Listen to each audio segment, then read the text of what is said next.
जय तुलसी महारानी की। कार्तिक मास की आप सभी को हार्दिक शुभकामनाएं। आज की इस वीडियो में हम कार्तिक मास में तुलसी पूजन से जुड़े हुए नियम के बारे में जानेंगे।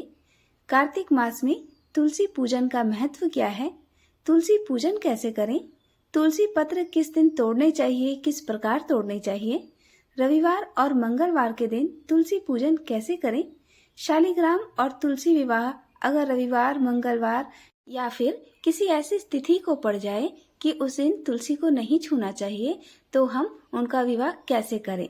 तो आइए वीडियो की शुरुआत करते हैं। वीडियो पसंद आए तो चैनल को सब्सक्राइब और वीडियो को लाइक जरूर कीजिएगा। तो सबसे पहले जानते हैं तुलसी जी का महत्व। सनातन धर्म में तुलसी का पौधा अत्यंत पूजनीय माना गया है। घर में तुलसी रोपण करने से सकारात्मक ऊर्जा बनी रहती है और हर प्रकार के विकारों से सुरक्षा मिलती है। जिस घर में तुलसी का पौधा होता है उस घर में सुख, शांति, सौभाग्य, ऐश्वर्य एवं धन हमेशा बना रहता है।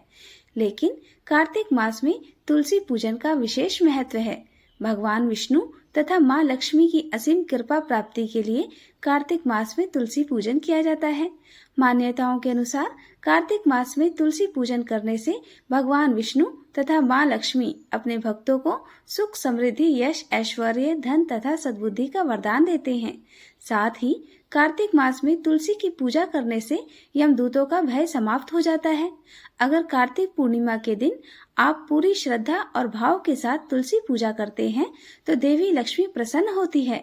कहा जाता है कि तुलसी में स्वयं माता लक्ष्मी का निवास होता है। यही कारण है कि कार्तिक मास में तुलसी जी में जल चढ़ाने और उसके समीप दीपक जलाने से लक्ष्मी माता की विशेष कृपा होती है।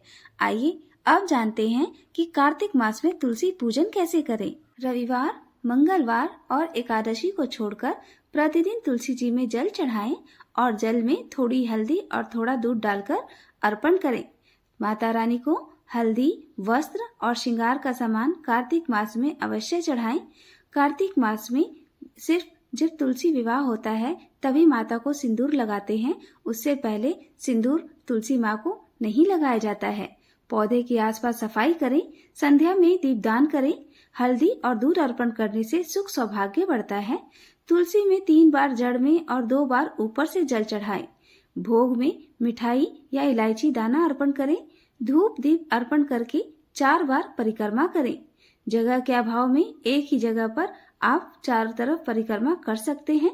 संध्या दीपदान गोधूली बेला में करना चाहिए। दीपक के नीचे चावल या सप्त धान्य रखना चाहिए। दूसरे दिन यह चावल पक्षियों को डाल देना चाहिए। तुलसी के पास कांटेदार पौधा ना रखें। तुलसी चालीसा या तुलसी आरती करें। जल चढ़ाते समय तुलसी महारानी नमो नमो, हर की पटरानी नमो नमो, इस मंत्र को, इस जाप को आप बोलते रहिए और जल चढ़ाइए। तो इस तरीके से, सरल तरीके से आप तुलसी माता की पूजा प्रतिदिन के लिए कर सकते हैं। आइए अब जानते हैं तुलसी दल किस दिन और किस प्रकार से तोड़नी चाहिए। तुलसी दल और पत्तियां जब भी तोड़नी हो तो उसके लिए आपको वैधृति और व्यातिपात इन दोनों योगों में, मंगल, शुक्र और रवि इन तीनों वारों में, एकादशी, अमावस्या और पूर्णिमा इन तीनों तिथियों में, संक्रांति और जन्म तथा मरण छूत में यानी जब सूतक लगा हो उस समय तुलसी दल नहीं तोड़ने चाहिए। संक्रांति, अमावस्या, एकादशी और रात में या सूर्यास्त के बाद भी तुलसी दल कभी नहीं तोड़ने चाहिए। किंतु तुलसी जी के बिना भगवान विष्णु की पूजा पूर्ण नहीं मानी जाती। इसलिए इस निषेध समय में या इन निषेध वारों में तुलसी जी के वृक्ष से अपने आप गिरी हुई पत्तियों से पूजा करनी चाहिए। पहले दिन के पवित्र स्थान पर रखे हुए तुलसी दल से भी आप भगवान की पूजा कर सकते हैं। जैसे कि अगर आपने एक दिन पहले तुलसी दल भगवान को अर्पित किए हैं तो अगले दिन उन्हीं को गंगा जल से धोकर आप फिर से उन्हें पूजा में प्रयोग कर सकते हैं। भगवान शालिग्राम के लिए पूजा में वो चीजें वर्जित तिथियां हैं उनमें भी आप तुलसी दल तोड़ सकते हैं। जैसे कि भगवान शालिग्राम और तुलसी जी का विवाह जिस भी वार को पड़े, अगर निषिद्ध वार को निषिद्ध तिथियों में भी पड़ता है तो उन दिनों तिथियों में तुलसी दल तोड़े जा सकते हैं। बिना स्नान के और जूता पहनकर कभी भी तुलसी दल नहीं तोड़े जाते हैं। तुलसी जी का एक एक पत्ता ना तोड़कर पत्तियों के साथ आगे के भाग को तोड़ना चाहिए।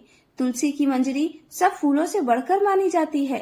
मंजरी तोड़ते समय उसमें पत्तियों का रहना भी आवश्यक होता है और पौधे को हिलाए डुलाए बिना तुलसी के अग्र भाग को तोड़ना चाहिए।